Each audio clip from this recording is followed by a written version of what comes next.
What's the worst example of cognitive dissonance you've seen in real life?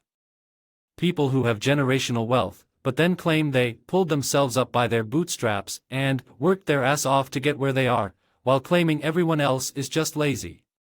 My father gave me a small loan of $1 million. It was just an emerald mine, not like it was a diamond mine. People on government disability payments talking about cutting welfare. My dad has been on disability since around 1998, rather fraudulently I might add, because it took him ages to get full disability because he was perfectly capable to work a desk job. And very good with computers for the time, but he didn't want to do a desk job. So he finally got enough partial physical and partial mental health disability to add up to 100% by going to dozens of doctors and outright lying. For 20+ years he has sat at a desk all day playing on a computer with Fox News blaring 24/7 in the background, ranting about people living off of his hard-earned tax dollars so they can be lazy. It's pretty wild to witness. I feel like your father and my mother might be soulmates.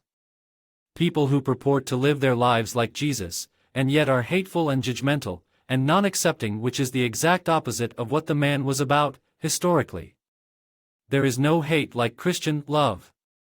And this is coming from a Christian. I am sickened by these hypocrites. Yeah, reminds me of, damn Catholic Church, all those pedos.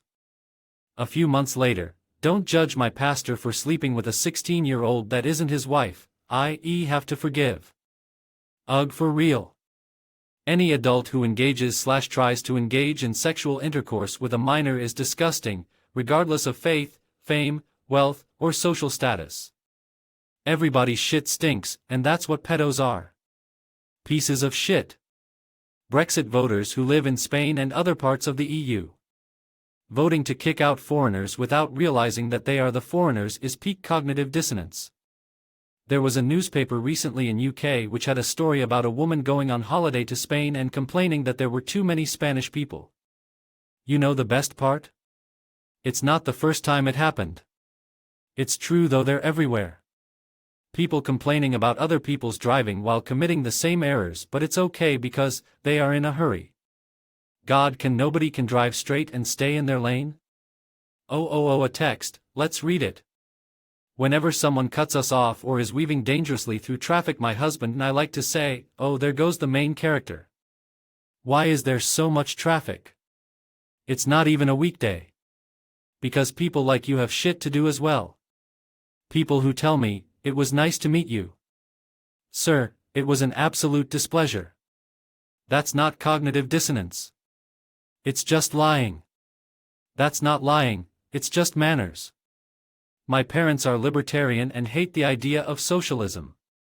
They constantly talk about how much they love the library. The jokes about libertarians really do write themselves. I always like to think of libertarians as household cats that think they're super self-sufficient without any help. It eases the pain. Libertarians are house cats. They are convinced of their fierce independence while utterly dependent on a system they don't appreciate or understand. Republicans who spout homophobic rhetoric but then are found on Grindr. Or they vilify and try to make abortion illegal except for their mistresses. Because abortion has never been about protecting life. It's always been about oppression. It's financial oppression, by getting dumb religious nutters to vote against their interests. The politicization of abortion was manufactured as part of the Republican Southern strategy. Hitler didn't kill any Jews and he didn't kill enough. Said by a relative, we're German. And to be clear, technically, Hitler didn't kill any Jews personally. As far as I'm aware, 0 is never enough if you desire any positive number. And he said it to me and it was unmistakable how he actually meant it. Oh, and the guy just isn't smart enough to intentionally imply this technicality. Many people around the world simultaneously believe the Holocaust didn't happen, the Israelis are Nazis, and Hitler was a great man. The amount of people who believe Jews aren't even real is crazy.